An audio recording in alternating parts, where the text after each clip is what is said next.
De retour sur le plateau du live de la foire, ici au cœur de la foire de Brignoles. On est dans le hall gastronomie. On a parlé viticulture il y a quelques minutes avec le domaine Estendon.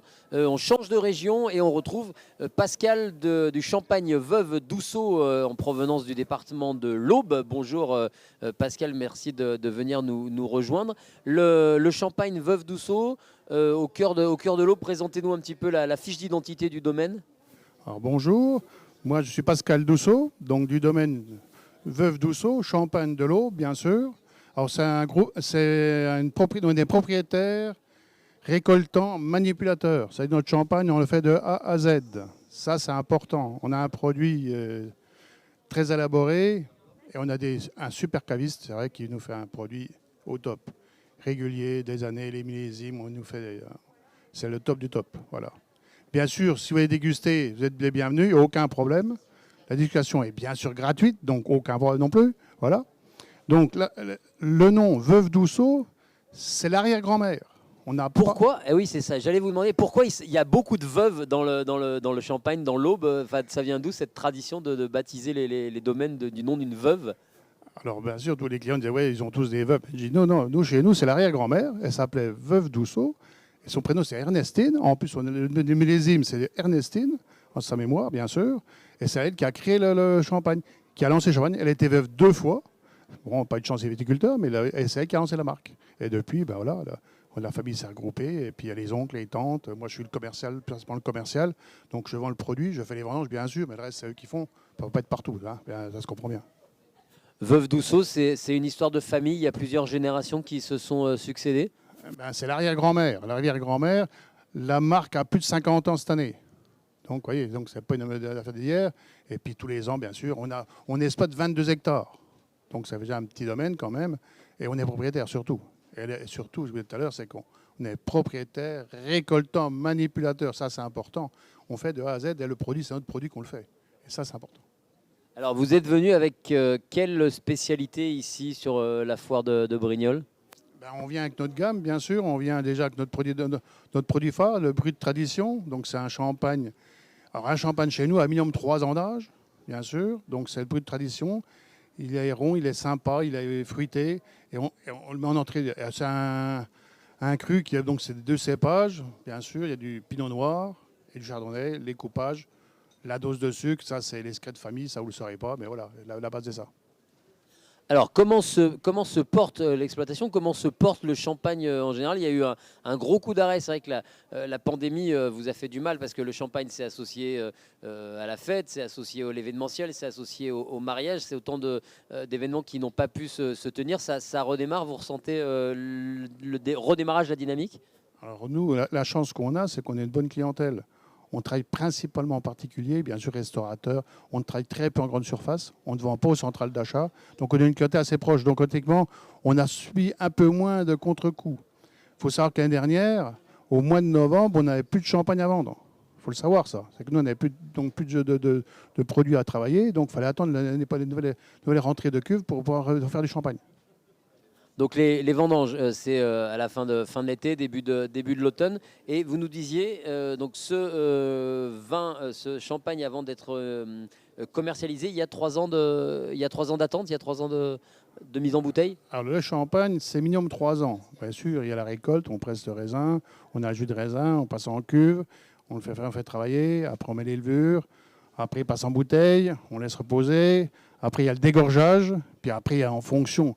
Vous parlez de la cuvée Ernestine. Ernestine, c'est un millésimé. Donc, il faut savoir qu'un millésimé, c'est les très bonnes années. Ce n'est pas tous les ans. C'est les bonnes parcelles. Voilà. Donc, et toute la gamme qu'on a, nous, on va du brut tradition au demi-sec tradition. On a la grande cuvée, donc, qui est un peu plus élaborée que le brut tradition. On a le rosé, bien sûr. On a du blanc de blanc en champagne. Du blanc de blanc en extra brut. On a bien sûr l'Ernestine. Et on a une cuvée Memory qu'on fait vraiment bonnes années, qui là, il a 5 ans. Là, une Ernestine, c'est 2018. Du Memory, c'est du 2014 pour l'instant. Et on a vraiment les cuvées L d'exception, c'est du blanc de noir. Là, c'est pour vraiment les connaisseurs. Voilà. Bon, après, si... Le blanc de noir, je connaissais le blanc de blanc et le blanc de noir, c'est quoi là? Alors, le blanc de noir, c'est le même procédé, sauf que c'est que du pinot noir qui est pressé et c'est du blanc de noir.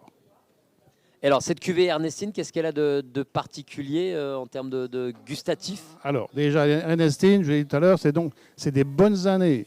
On ne fait pas toutes les années une Ernestine. C'est une mauvaise année, il n'y a pas de millésimé. On choisit les bonnes parcelles. Et après, bien sûr, c'est un coupage, bien sûr. Il y a du pinot noir et du chardonnay. Et puis, voilà, et puis c'est la liqueur qui va avec. Et puis voilà, c'est ça le millésimé. Alors, vous êtes tout le temps sur la route, non, pour vendre, pour présenter les produits. Vous faites pas mal de foires. C'est un canal de diffusion qui est important pour vous? Bah, moi, on fait les foires avec mon ami Marcel, qui est là, on est les deux. On fait 6-7 foires, tout dépend des foires. Comme ça tombe les dates, forcément, c'est les dates. Hein, parce qu'une fois que deux fois en même temps, on prend la meilleure, on ne va pas faire les deux, c'est pas possible. Et puis voilà, puis moi, je démarche les bons clients que je connais, tout à l'heure, les brasseurs, les choses comme ça. Et puis voilà, c'est la toile d'araignée qui fonctionne. Hein. Puis on travaille un peu à l'export. Moi, je ne m'occupe pas, mais on travaille aussi beaucoup en export aussi.